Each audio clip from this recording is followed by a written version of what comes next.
Bobby Newton is here. He's ready to chat with us about Cop Shop with Bobby. Hi, Bobby. Good morning, Fawn. It was fun to see all your fellow coworkers in SEMO DPS right behind my house the other day for a shooter. That was awesome. Yeah. Some people must have their scanners on because the whole parking lot filled up with people who were gawking. I was like, what are y'all doing here? It just was weird. They all showed up like it was a drive-in movie. Yeah.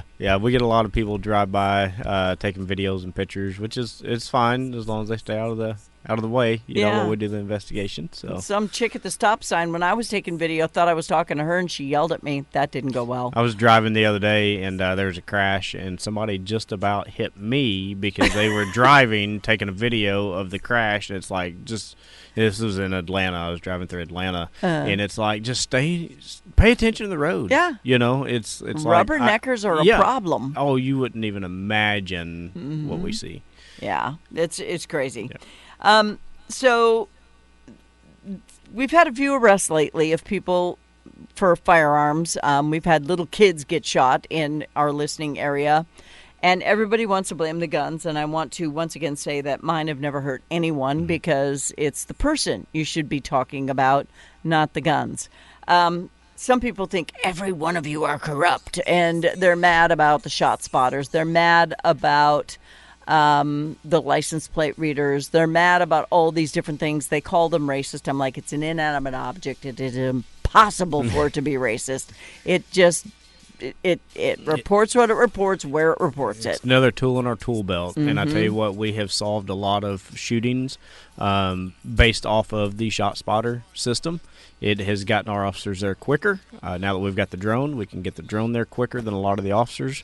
It's just, it's another tool in our tool belt. The criminals are always going to try to stay one step ahead. So we've always got to try to stay one step ahead of the criminals. Yeah. And anything we can do to promote that and to get information quicker and faster and more efficient is going to help the community in a whole. Yeah, because if somebody takes my baby, I want you to find them now. Absolutely. Before they do something crazy and kill my baby. But somebody just said that they're taking down all of these things in some cities because they're illegal and, sending tickets to people who run red lights, all that. We don't have those. No. Just so you know. So you can take that off your fret list, but they're not illegal. They are tools of the trade, and they are making a difference in the criminal activity. And sadly, in Cape, we've got a criminal uptick right now because people have lost their common sense. Yeah, and again, I don't know that it's necessarily an uptick. The numbers may be a little higher, but that's called an uptick. Well, I mean, a lot of it comes from the technology, too. Right. Whenever we implemented the shot spotter, our shots fired calls went up because there were so many that weren't getting reported. So if you want to call it an uptick, we can. But, as far as the number of shots fired, number of shootings, things like that, I don't think that's actually going up in reality. Well, and a lot of people don't understand that most of the people who are using these guns and doing these things did not get them legally. Right. And so they want to talk about how we need better gun laws, we need this, we need that. I'm all for gun laws, but we have plenty on the books. Yeah. Because bad guys don't follow the law. So most of these people who are grabbing guns and doing bad things are not filling out the paperwork. Yeah, a lot of that comes from what we call straw purchases, where somebody legally purchases a gun, and then they turn around and sell that gun to somebody that's not legally able to purchase a gun. Sometimes they like make a felon, a felony conviction person. Sometimes they make money off of that, and we've got local ATF that is cracking down on those straw purchases. Good. It's illegal. Highly illegal. It's a federal crime, and we are seeing a lot of people getting prosecuted for that. And I am all about keeping guns out of the hands of felons. And people say, don't felons have the right to protect themselves? Yes, they do, but they can't have guns because they chose to do something that was a felony. Right.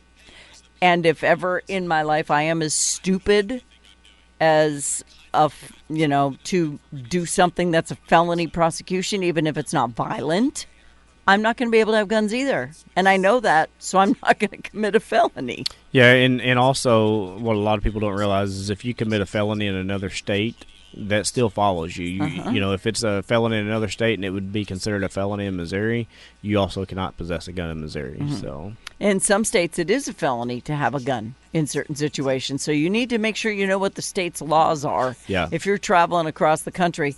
I know Adam said something hilarious to me because I said I have a holster in my car. Is that legal? He said, and in Missouri it is. But you better find out if it is if you're going somewhere else, because it's not everywhere else. Yeah, and you know, we've kind of done away with the CCW permits. They're still out there. You can still get them. I still want to have it because it's good training. The main reason for the concealed carry permits is so that whenever you do travel to those other states, there are some other states that mirror ours, so they recognize those permits in those states. Now, if you don't have that, you can't. You know, unless you just really know what those state laws are. Pay attention to your CCW card, too, because they expire. I didn't know that, so I went and, well, you know, I even make my kids take that class because I really think it's just a good class for them to understand and not be curious and to be safe. Yeah. Yeah. All right, so, you know, people want to know what you can and can't do with conceal and carry. Like in Missouri, can we open carry? Yeah, so as long as you've not been convicted of a felony, as long as you are 18 and above, you can open carry, you can conceal carry, rather on your person. You should probably not walk down the street with an AR-15 over your shoulder because that's just stupid. Yeah, I mean, I don't recommend it. You know, I've carried a gun the majority of my life, and the majority of times nobody knows I have a gun because I don't want them to know I have a gun. If I'm in a room of people and we do have somebody come in shooting, guess who they're going to go for first? The guy that's got the gun. Yeah. So I don't want people knowing that I'm carrying. But yeah, you can carry on your person, concealed or not. And, you know, there's a lot of businesses that we see with the no firearms inside this building. How can they do that when it's legal to have firearms? Because it's a private entity. They have the right to refuse service to anybody. Yeah, I can't bring mine into work. So. Yeah. But again, you know, that's a private entity. They can ask you to leave, and if you refuse to leave, then you're looking at trespassing charges and things like that.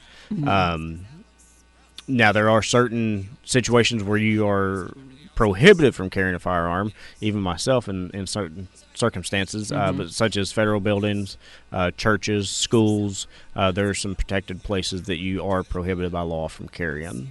Yeah, and you know what's sad? That's what the people who want to kill a bunch of people, that's where they go. Yeah.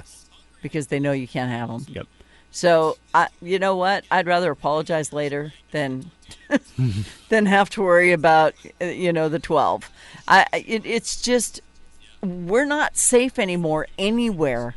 And the way that religious institutions are being attacked right now by the absolute lunatics, we're not safe anywhere.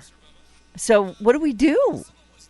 Yeah, I mean, you know, the main thing is just keep your head on a swivel. You know, a lot of the churches. So I did mention you can't carry in a church. However, you can carry in a church as long as you are approved by the pastor, basically. Okay. So a lot of the churches are now doing security teams.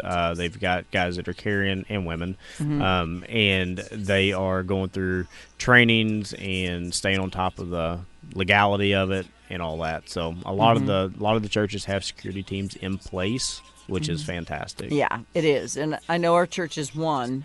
And I feel much safer now because it was hard to pay attention in Mass when I was constantly looking back at the door, you know, because I'm going to lay on top of my baby who's already under the pew before, you know, anything's going to go down. But, you know, it's just, we live in a crazy world. So whatever the tools that you all have, especially those amazing Belgian Malinois and German Shepherds, I think they might be one of your greatest tools. Yeah. But people constantly say, how can they legally let that dog bite somebody? Because that person broke the law and decided to run. And what if he's like a former professional track athlete? We're not catching him. Yeah. And I'm not a canine handler, but I do know there's a lot of stipulations in there before they can actually release the dog. But again, I don't want to speak on that because I'm not a canine handler. I don't know all the details. Right, and we don't want everyone to know either. Yeah, but I do know that there's some stipulations before they can actually release the dog to bite somebody. Something has to have happened that's egregious before the dog's going to be let loose. But I love that you have them. Yes. And so people like to, I mean, I watch the clips all the time of people saying, you can't touch me. I know my rights. You know, they've got a crack pipe laying on their console. You can't search my car. You don't have a warrant. They crack me up. Right. Yeah. Because people think they think they've read the handbook. Yeah. But they haven't. Yeah. So, getting back to the actual topic, though, because I tend to do that when someone I know really well is in the studio. One more thing I want to talk about on the guns and the dogs, though, is we do have the gun dog now, Bella. She's amazing, and we use her a lot for large crowds, such as at the Seymour District Fair. She can actually sniff out guns, and again, the Seymour Fair is a private property. It's private property. I don't want during the anybody fair. to have a gun at the fair. And you're not allowed to have a firearm in there. If you're on a ride and it falls out of your pocket, somebody's getting That's shot. the problem. Yeah. Yeah. So having the dog to be able to do that that's been instrumental as well. How many times, like me, have you that you're just so used to carrying that you walk up to a building and you're like, oh crap, now I got to walk all the way back to my car, because you forget that it's on you, and but you do it. Yeah. Because I don't like to break laws. Yeah. So it's that simple. But I like the shot spotters because people hear gunshots so often in some parts of town where they just don't call anymore. They've become immune to it. And that's sad. Yeah. Because there could be somebody laying on the sidewalk bleeding to death and nobody calls the police. Yeah. Or they think, well, I'm sure somebody else has already called it in, so, yeah, and that's the thing.